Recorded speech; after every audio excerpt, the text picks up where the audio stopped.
Bismillahirrahmanirrahim. Assalamualaikum warahmatullahi wabarakatuh.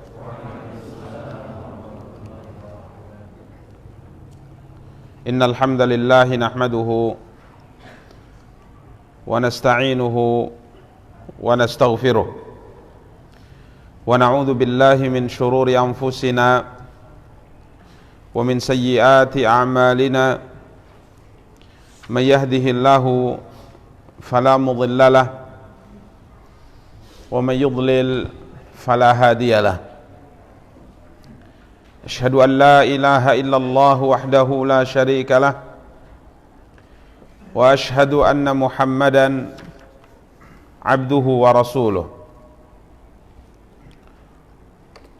صلوات ربي وسلامه عليه وعلى آله wa ashabihi wa man ihtada bihadyihi wastanna bisunnatihi ila yaumiddin wa sallama tasliman katsira amma ba'du. Ikhwani wa akhawati kaum muslimin, kaum muslimat rahimani wa rahimakumullahu jami'a. Alhamdulillah, puji dan syukur senantiasa kita ucapkan untuk Allah subhanahu wa ta'ala. Salawat beserta salam semoga senantiasa dilimpahkan oleh Allah untuk junjungan dan panutan kita Nabi Allah yang mulia Muhammad sallallahu alaihi wasallam. Ikhwani wa akhawati kaum muslimin, kaum muslimat rahimani wa rahimakumullahu jami'a. Biidznillah, pada kesempatan yang berbahagia kali ini kita akan kembali melanjutkan kajian dan pembahasan kita, mencoba untuk membaca kitab Riyadhus Shalihin karya Al-Imam Abu Zakaria Yahya bin Sharaf An-Nawawi rahimahullahu ta'ala. Masih dalam pembahasan bab ke-16, bab perintah menjaga sunnah Nabi sallallahu alaihi wasallam dan adab-adabnya, di mana pada pertemuan yang lalu kita telah menyelesaikan pembahasan sabda Nabi kita yang mulia sallallahu alaihi wasallam dari hadis Al-Irbad Ibnu Sariyah radhiyallahu taala anhu, yang menjelaskan tentang wasiat yang disampaikan oleh Nabi sallallahu alaihi wasallam kepada para sahabat. Wasiat untuk kebaikan dunia dan wasiat untuk kebaikan akhirat. Di mana telah kita bacakan pada pertemuan yang lalu, akhir daripada wasiat yang disampaikan oleh Nabi sallallahu alaihi wasallam kepada para sahabat, wa innahu man ya'ish minkum fasayara ikhtilafan katsira fa'alaikum bisunnati wa sunnatil khulafa ar-rasyidin al-mahdiyyin addu 'alaiha bin nawajidh wa iyyakum wa muhdatsatil umur fa inna kulla bid'atin dhalalah. Nabi kita yang mulia sallallahu alaihi wasallam berpesan, tatkala terjadi ikhtilaf, perselisihan, agar seorang muslim berpegang teguh dengan sunnah beliau dan sunnah khulafa ar-rasyidin Abu Bakar, Umar, Uthman dan Ali, atau sebagian para ulama mengatakan sunnah seluruh para sahabat, yang tentunya terdepan dari mereka adalah 4 khalifah yang kita sebutkan di atas. Karena telah kita jelaskan pada pertemuan yang lalu bahwa berpegang teguh dengan sunnah Nabi sallallahu alaihi wasallam hendaknya juga dibarengi dengan memahami keduanya sebagaimana yang dipahami oleh para sahabat Nabi kita yang mulia sallallahu alaihi wasallam. Karenanya banyak sekali kita dapati para sahabat dahulu tatkala mulai muncul pemahaman-pemahaman yang baru, kemudian juga praktek-praktek amal yang tidak dikenal sebelumnya oleh para sahabat, maka para sahabat mengingatkan mereka bahwa keyakinan yang mereka yakini atau perbuatan yang mereka amalkan itu tidak benar. Kenapa? Karena tidak dicontohkan oleh Nabi dan para sahabat, dan juga tidak dilihat atau tidak diketahui bahwa keyakinan dan amal tersebut pernah diyakini atau diamalkan oleh para sahabat Nabi kita yang mulia sallallahu alaihi wasallam. Karenanya disebutkan bahwa Abdullah bin Abbas radhiyallahu taala anhuma yang pernah kita jelaskan tatkala membantah kelompok Khawarij, maka beliau mengatakan kepada mereka, sesungguhnya saya datang dari rombongan atau kelompok yang di sana terdapat para sahabat Rasulullah sallallahu alaihi wasallam, dan tidak ada seorang pun dari sahabat itu bersama dengan kalian. Ya. Jadi saya ini datang diutus, diminta oleh para sahabat-sahabat Rasulullah, khususnya anak paman Nabi yakni Ali bin Abi Thalib dan suami dari anak putri beliau radhiyallahu taala anhum, untuk menemui kalian, dan tidak ada seorang pun dari sahabat yang ada di barisan kalian. Jadi sebuah isyarat bahwa yang kalian lakukan saat ini sebuah gerakan dengan mengusung sebuah keyakinan yang baru, sekalipun merujuk kepada ayat-ayat Al-Quran, karena mereka selalu berkata inil hukmu illa lillah. Ini ayat Al-Quran, potongan ayat Al-Quran, tidak ada hukum kecuali milik Allah. Mereka juga menukil, menyebutkan firman Allah, wa man lam yahkum bima anzalallah fa ulaika humul kafirun. Jadi mereka mengusung sebuah keyakinan yang menurut mereka berlandaskan Quran itu sendiri. Maka Abdullah bin Abbas kala itu mengingatkan di awal poin pembicaraan tatkala pertama kali bertemu, saya diutus oleh sahabat, para sahabat ini orang-orang yang bertemu dengan Rasulullah sallallahu alaihi wasallam sampai Nabi SAW wafat, mereka tetap berjuang bersama dengan Rasulullah SAW, dan yang paling paham tentang Al-Quran, paling paham tentang Al-Quran, karena Al-Quran turun kepada mereka. Ya, jadi Nabi SAW menerima wahyu Al-Quran dari Jibril alaihissalam, melalui Jibril dari Allah subhanahu wa ta'ala, dan membacakannya kepada mereka, menjelaskan maknanya, bahkan mempraktekannya. Jadi mereka paling paham tentang Al-Quran, kelompok ini sahabat, dan tidak ada seorang pun dari antara mereka itu, yakni para sahabat, yang bergabung dengan kalian. Jadi ini menunjukkan bahwa keyakinan kalian yang kalian lakukan saat ini adalah keyakinan yang tidak benar. Kenapa? Karena keyakinan yang tidak pernah diyakini oleh para sahabat-sahabat Rasulullah sallallahu alaihi wasallam. Karena para ikhwah dan akhwat yang dimuliakan dan dirahmati oleh Allah Subhanahu wa taala, ini pesan Rasulullah, berpegang teguh dengan sunnah dan sunnah khulafa ar-rasyidin. Artinya sunnah Rasulullah SAW itu dipahami sebagaimana dipahami oleh para sahabat. Sunnah Nabi sallallahu alaihi wasallam atau agama dan syariat itu diamalkan sama seperti apa yang diamalkan oleh para sahabat. Karenanya Nabi kita yang mulia sallallahu alaihi wasallam tatkala menyebutkan tentang terpecah belahnya umat Islam menjadi 73 golongan, kemudian Nabi SAW menyebutkan golongan yang selamat, maka Rasulullah sallallahu alaihi wasallam bersabda, "Hum man kana ala mithli ma ana alaihil yauma wa ashabi." Mereka adalah orang-orang yang beramal, beragama, meyakini keyakinan, mengamalkan amal sebagaimana yang aku lakukan dan yakini dengan para sahabatku hari ini. Ya, jadi ini sebuah keharusan seorang yang kembali kepada Quran dan sunnah Nabi SAW, dan disepakati oleh seluruh kaum muslimin. Namun dia juga harus memahami keduanya dengan pemahaman orang-orang yang turun kepada mereka Al-Quran, dan mereka mendengar sunnah langsung dari nabinya yang mulia Muhammad sallallahu alaihi wasallam.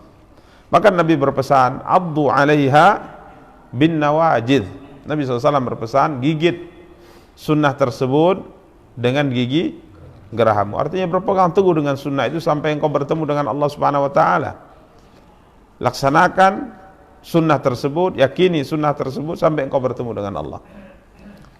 Kemudian di akhir hadis Nabi sallallahu alaihi wasallam berpesan, wa iyyakum wa muhdatsatil umur fa inna kulla bid'atin dhalalah. Dan berhati-hatilah kalian dari perkara-perkara yang baru. Maksudnya dalam agama. Karena Rasulullah SAW tatkala memberi wejangan ini, beliau sedang berbicara tentang agama. Ya, maka tatkala disebut hati-hati dari perkara baru, maksudnya adalah dalam urusan ibadah, dalam urusan agama. Ya, kalau dalam urusan dunia, selama itu mendatangkan manfaat, kemaslahatan, ya, sekalipun dia disebut dalam bahasa juga bid'ah atau perkara baru, muhdats, tapi kalau ia tidak membahayakan, bahkan ia mendatangkan kemaslahatan dan kebaikan, maka itu malah diperintahkan dalam syariat. Itu diperintahkan dalam syariat. Karena ini tidak bisa dikaitkan perkara-perkara yang sedang kita bahas ini dengan perkara yang baru berkaitan dengan dunia. Ya, sehingga ada sebagian mengatakan kalau demikian haji naik unta. Ya, karena Nabi SAW naik haji ke Baitullah dengan mengendarai apa? Unta. Bukan ini maksudnya. Akan tapi yang dimaksud dengan muhdatsat yang diperingatkan oleh Nabi SAW dalam hadis ini adalah muhdats, setiap perkara baru dalam urusan agama. Ya, setiap perkara yang baru dalam urusan agama. Sehingga kemarin telah kita jelaskan apa yang dimaksud dengan perkara baru atau bid'ah itu. Ibaratun an tariqah fid dini mukhtara'ah tudahi asy-syar'iyyah yuqsadu bis suluki 'alaiha al-mubalaghah fi ta'abbudi lillahi azza wa jal. Perkara yang muhdas itu adalah, atau bid'ah itu adalah sebuah istilah, ya, yang digunakan untuk menerangkan tentang sebuah metode, sebuah jalan yang ditempuh dalam agama. Ini kata Imam Syatibi rahimahullah. Tariqah fid dini mukhtara'ah, jalan yang ditempuh dalam urusan agama, mukhtara'ah, yang dibuat. Ya, tudahi asy-syar'iyyah, tanpa ada dalil dalam agama yang menyerupai syariat. Artinya ini sebuah perbuatan menyerupai apa? Syariat Allah Subhanahu wa taala. Dimaksudkan dalam menempuhnya, dalam melaksanakan adalah at-ta'abbud, al-mubalaghah fi ta'abbudillah Subhanahu wa taala, agar ia bisa melakukan ibadah lebih kepada Allah Subhanahu wa taala. Ya. Jadi dilakukannya sebuah perkara yang baru tersebut, niatnya adalah agar ia mendapatkan pahala bahkan lebih, untuk mendapatkan pahala lebih daripada yang lainnya. Karenanya kita ingatkan bahwa yang diingatkan oleh Nabi, diperingatkan oleh Nabi SAW dalam hadis ini adalah tariqah mukhtara'ah fid din, setiap jalan, metode yang ditempuh dalam urusan apa? Agama. Adapun dalam urusan dunia, Nabi SAW sudah mengatakan, antum a'lamu bi umuri dunyakum, tentang urusan dunia kalian lebih paham, kata Rasulullah. Tatkala Nabi SAW baru sampai ke kota Madinah, kemudian Nabi SAW mendapati para sahabat, karena mereka profesinya di Madinah adalah petani. Jadi tatkala kurma itu sudah mulai berbunga, maka mereka pun akan mengawinkan bunga kurma betina dengan bunga kurma jantan. Dan susah ya, apalagi kurma itu kalau sudah tinggi, ya. Kalau sudah tinggi, apa yang harus mereka lakukan? Mereka harus manjat. Susah payah. Nabi melihatnya, kemudian Nabi SAW katakan, jika saat ini kalian biarkan saja kan nggak ada masalah. Ya, tak usah susah payah apa mengawinkannya. Maka akhirnya mereka mengikuti apa yang disarankan oleh Rasulullah SAW. Ini sekedar mungkin beliau menyampaikannya itu karena memang di Mekah tidak ada perkebunan kurma. Artinya kalau dibiarkan saja kan ya berbuah juga itu. Maka mereka pun mengikuti apa yang disampaikan Rasulullah SAW, kiranya gagal panen. Gagal panen, ya tidak bagus. Memang berbuah, tapi ya buahnya maksimal, karena kita tahu bahwa bisa terjadinya apa bahasanya dalam pembuahan itu mungkin melalui angin atau serangga dan sebagainya, tapi kan tidak maksimal. Tidak maksimal. Metodenya saat itu ya memang seperti itu. Ya, akhirnya diikuti, gagal panen. Maka setelah hal ini diketahui oleh Nabi SAW, Nabi SAW bersabda, antum a'lam bi umuri dunyakum. Dalam urusan dunia kalian itu lebih paham. Maka kita katakan, kalau ada sebagian mengatakan, ya kalau demikian kita dilarang mengikuti perkara yang baru, ya naik haji pakai unta. Ya, kita katakan kalau ada kendaraan yang lebih cepat dari pesawat, 1 menit sudah sampai, kita pakai itu. Misalnya ada buruk lah, misalnya orang bisa menciptakan buruk ya, sebuah pesawat sekali naik tekan tombol 1 menit sampai Mekah. Boleh nggak kita menggunakannya? Boleh, nggak ada masalah itu. Karena ini urusan apa? Dunia. Ya, ini urusan dunia. Maka dalam urusan agama aturannya sudah jelas. Ya. Wa iyyakum wa muhdatsatil umur fa inna kulla bid'atin dhalalah. Setiap perkara yang baru adalah sesat. Karena Imam Malik rahimahullah mengatakan, man ibtada'a fil islami bid'atan yaraha hasanatan faqad za'ama anna Muhammadan khana risalah. Barang siapa yang melakukan sebuah perbuatan baru kemudian dia nisbatkan perbuatan itu ke dalam Islam, ya, maka sungguh secara tidak langsung ia telah menuduh Rasulullah SAW berkhianat dalam menyampaikan agama ini. Kenapa demikian? Imam Malik mengatakan wadzalika anna Allah yaqul. Yang demikian karena Allah SWT telah berfirman dalam Al-Qur'an dalam surah Al-Maidah, "Al-yauma akmaltu lakum dinakum wa atmamtu 'alaikum ni'mati wa raditu lakumul Islam din." Allah berfirman pada tahun ke-10 dari hijrah di Haji Wada. Sebagian ulama mengatakan di tanggal 9 di hari Arafah. Ini adalah akhir masa kehidupan siapa? Rasulullah SAW. Tahun 10, Nabi wafat tahun 11 dari hijrah. Bulan Zulhijjah beliau haji wada. Kemudian beliau pulang, menetap di Madinah bulan Muharram, Safar.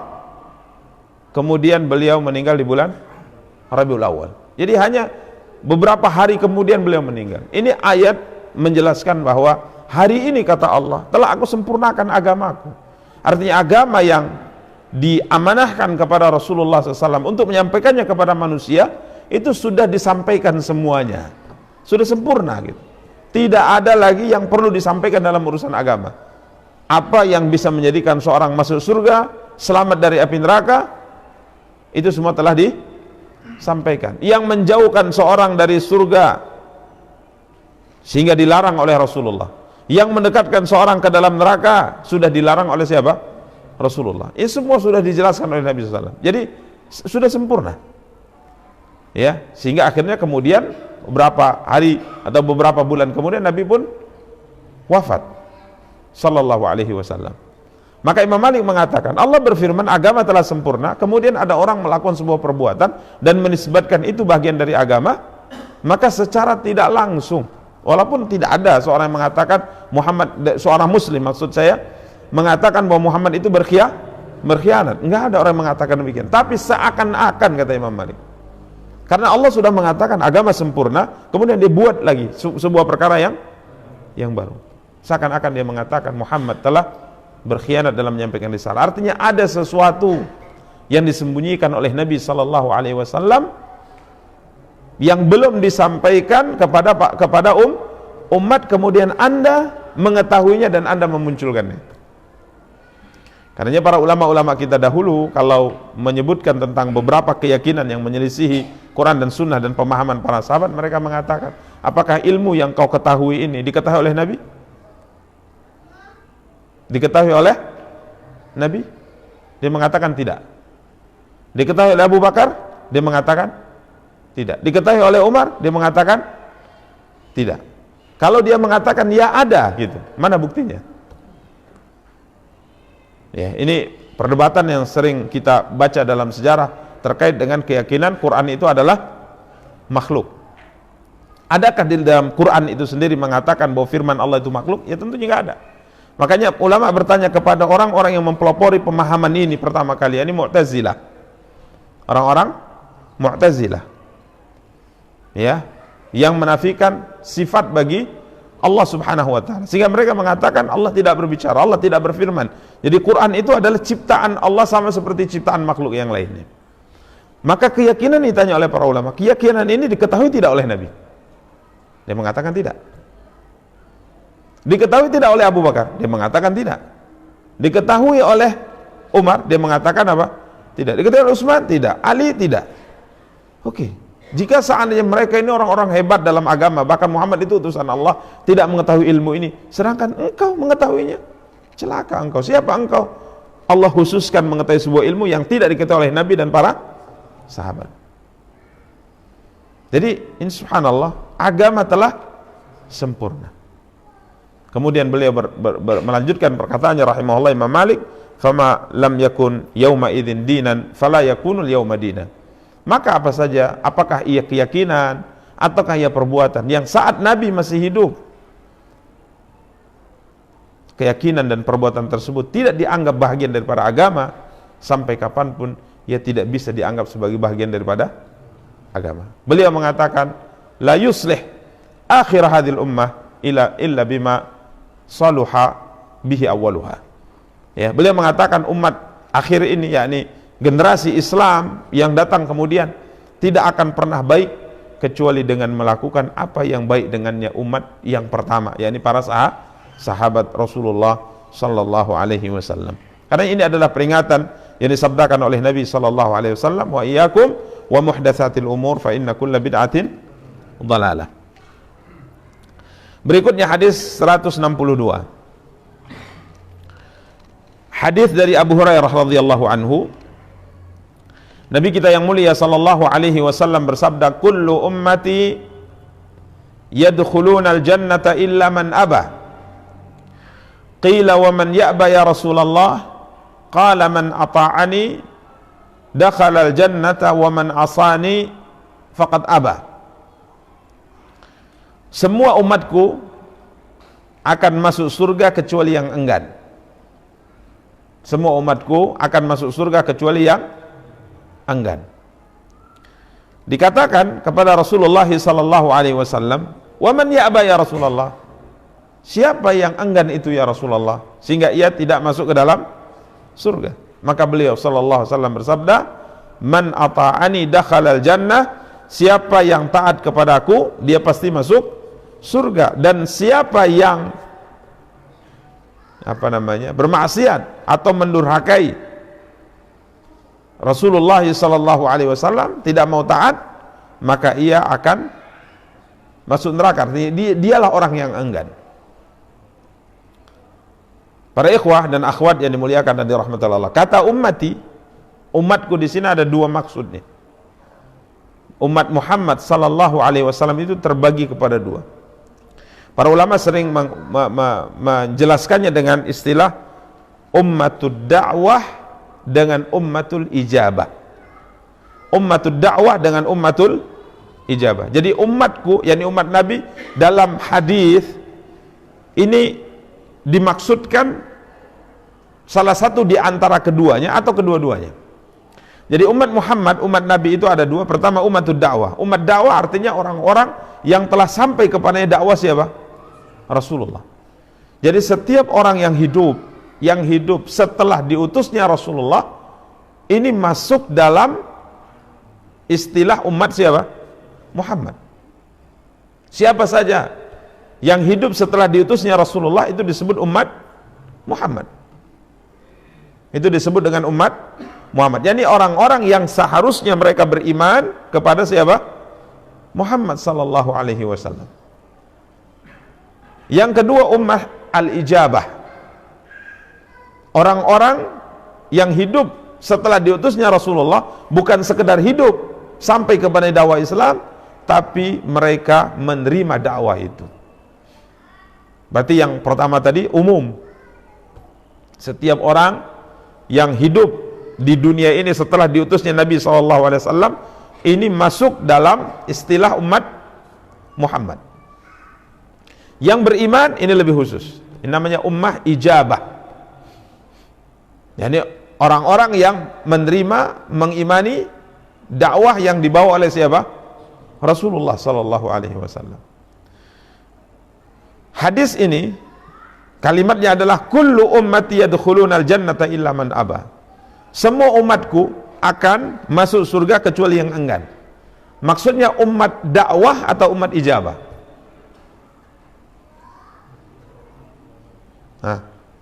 Maksudnya mana? Umat dakwah, setiap orang yang hidup setelah diutusnya Rasulullah, atau setiap orang yang beriman, yang hidup dan beriman kepada Rasulullah? Mana maksudnya? Ijabah atau dakwah? Ijabah. Dakwah. Terjadi khilaf. Terjadi perbedaan di kalangan para ulama. Tapi memang seperti itu. Para ulama berbeda memahami hadis ini. Ada yang mengatakan maksud umatku di sini adalah umat dakwah. Karenanya yang enggan itu siapa? Yang ingkar kepada Nabi. Yang enggan, yang akan masuk surga itu yang ingkar kepada siapa? Kepada Rasulullah. Sehingga hadis ini dibawa ancamannya kepada di luar Islam. Ini pendapat yang pertama dari ulama kita. Karena memang yang enggan menerima kebenaran Islam, maka jelas akidah kita dalam kacamata Islam. Ya. Jadi ummati di sini dibawakan kepada makna yang pertama. Apa itu? Umat dakwah. Maka yang enggan, yang kata Rasulullah SAW, asani faqad aba, yang mendurhakaiku, tidak mentaatiku, dialah yang enggan, tidak akan masuk ke dalam surga, yakni mengingkari kebenaran Islam yang dibawa oleh Nabi SAW. Ini makna yang pertama. Makna yang kedua, umatku di sini adalah ummatul ijabah. Artinya dari kalangan umat Islam sendiri, tatkala ia mentaati Rasulullah, mengikuti sunnahnya, maka Allah jamin, Nabi SAW jamin dia akan masuk ke dalam surga. Yang tidak mengikuti sunnah Rasulullah SAW, ini enggan. Ini orang yang enggan. Diancam masuk ke mana? Ke neraka. Maksudnya apa? Maksudnya sekalipun dia beriman kepada Rasulullah, tapi tatkala hidupnya menyelisihi sunnah Rasulullah SAW, bisa saja ia tidak akan masuk surga langsung. Berarti dia mesti dibersihkan dari dosa-dosanya dulu, dari penyelisihannya terhadap sunnah Rasulullah SAW terlebih dahulu di neraka, kemudian baru akhirnya masuk ke dalam surga. Sejalan dengan kelompok 73 yang dikabarkan oleh Nabi SAW, umat Islam terpecah menjadi 73, yang satu di neraka, yang 72 di neraka, yang satu di mana? Di surga. 72 ini adalah umat ijabah, mereka kaum muslimin. Jadi jangan kita berkeyakinan bahwa mereka adalah yang ingkar, bukan. Mereka adalah kaum muslimin. Karenanya diancam dengan apa? Neraka. Diancam dengan neraka. Jadi ini dua makna ya, dua makna dalam hadis ini. Bisa ummati di sini umat dakwah, insyaallah mudah memahaminya. Ya, yang enggan berarti yang ingkar. Atau umat ijabah yang menyelisihi sunnah Rasulullah, ini diancam dengan apa? Dengan neraka Allah Subhanahu wa taala. Karena tidak boleh seorang muslim kecuali harus mengikuti apa? Sunnah Nabi sallallahu alaihi wasallam, metode beragama yang telah dijalani dan dicontohkan oleh Rasulullah sallallahu alaihi wasallam. Karena kita harus berpikir kritis. Apapun yang kita yakini, apapun yang kita amalkan, mesti disesuaikan dengan apa yang diyakini oleh Nabi dan apa yang diamalkan oleh para sahabat. Ya, mesti seperti ini. Karena kita diperintahkan untuk mengikuti Nabi kita yang mulia sallallahu alaihi wasallam. Hadis 163. Hadis diriwayatkan oleh Salamah bin Amr Ibnul Aqwa, Abu Iyas. Anna rajulan akala inda Rasulillah sallallahu alaihi wasallam bishimali. Faqala kul biyaminika. Qala la astati'. Qala la istata'ta. Ma mana'ahu illa al-kibru fama rafa'aha ila fi. Sesungguhnya ada seorang laki-laki makan di sisi Rasulullah dengan menggunakan tangan kirinya.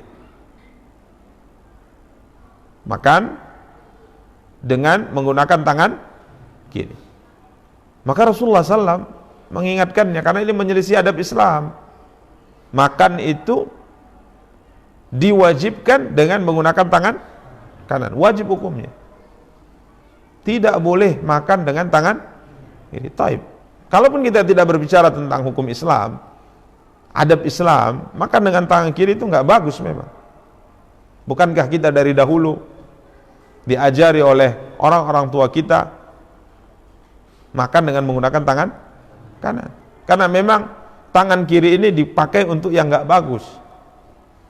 Ini sudah fitrah gitu. Maka Islam itu agama fitrah. Ya, kita tanyalah kepada ayah dan ibu yang punya anak di rumah. Ada nggak yang nyuruh anaknya, nak tangan kiri makannya? Gitu. Ada? Nggak ada. Siapapun dia pasti melihat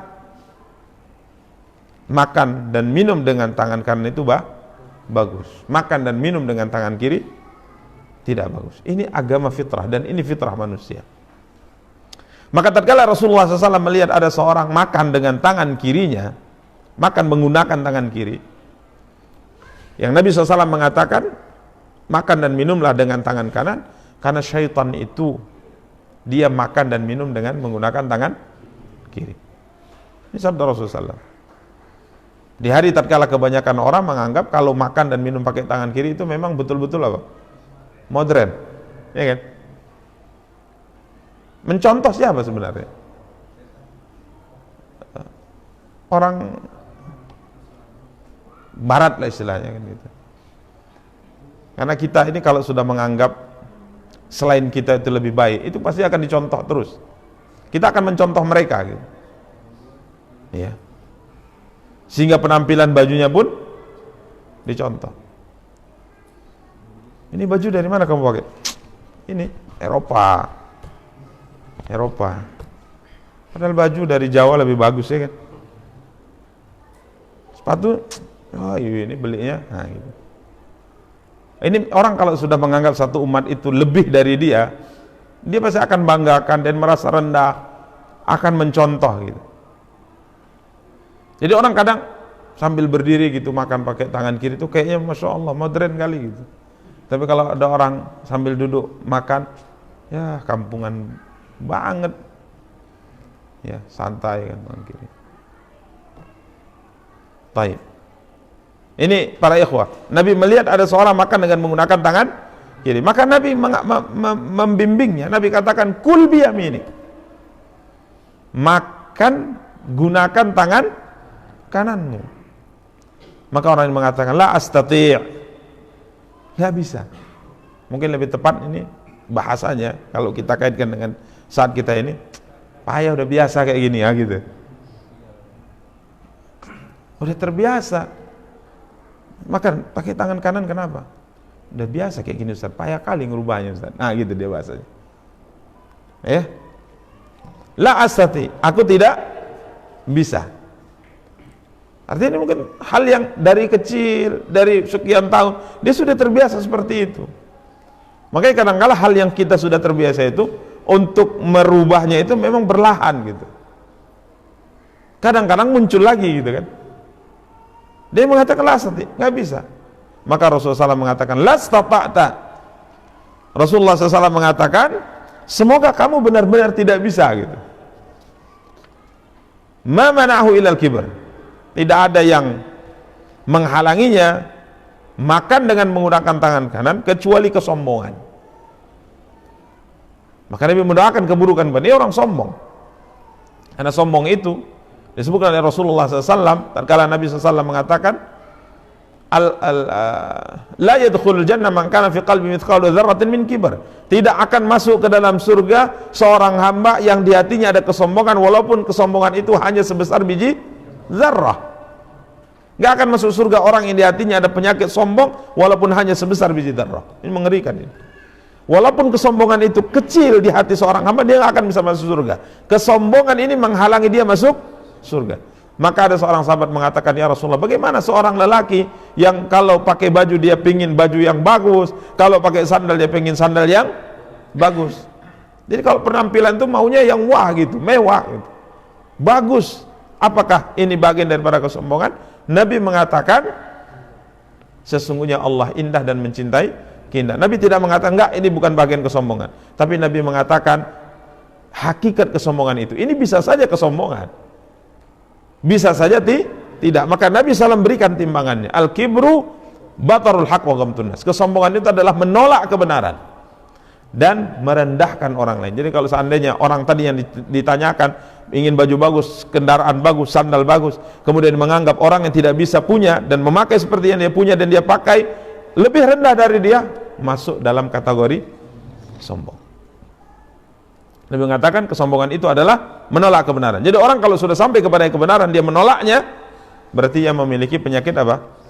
Sombong. Jadi dia mengatakan nggak bisa, katanya. Nabi mengatakan, semoga engkau memang tidak bisa, karena tidak ada yang menghalangi orang ini kecuali apa? Kesombongan. Tidak mau menerima nasihat. Fama rafa'aha ila fi. Akhirnya dia benar-benar tidak bisa mengangkat tangannya ke mulutnya, langsung terserang apa? Stroke. Menolak kebenaran.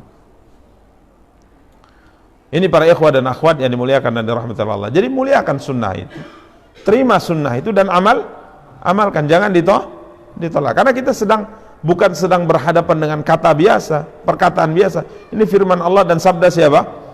Rasulullah SAW. Sampai Imam Malik mengatakan setiap perkataan itu boleh diterima, boleh ditolak, kecuali perkataan yang diucapkan oleh orang yang berada di kuburan ini. Waktu itu beliau duduk di Raudhah Syarifah di Masjid Nabawi di samping kuburan Rasulullah. Maka Imam Malik mengatakan semua perkataan siapa saja boleh ditolak dan boleh diterima, kecuali perkataan yang ada di kuburan ini. Maksudnya perkataan siapa? Rasul. Itu nggak boleh ditolak. Jadi kalau sudah Nabi mengatakan, angkat tangan kita mengatakan sami'na wa ta'ana, nggak boleh. Yang menolaknya berarti ada penyakit apa? Kesombongan. Demikian para ikhwah dan akhwat yang dimuliakan dan dirahmati Allah. Jadi terkait dengan makan, tangan kanan harus makan pakai tangan kanan, ini sunnah Nabi.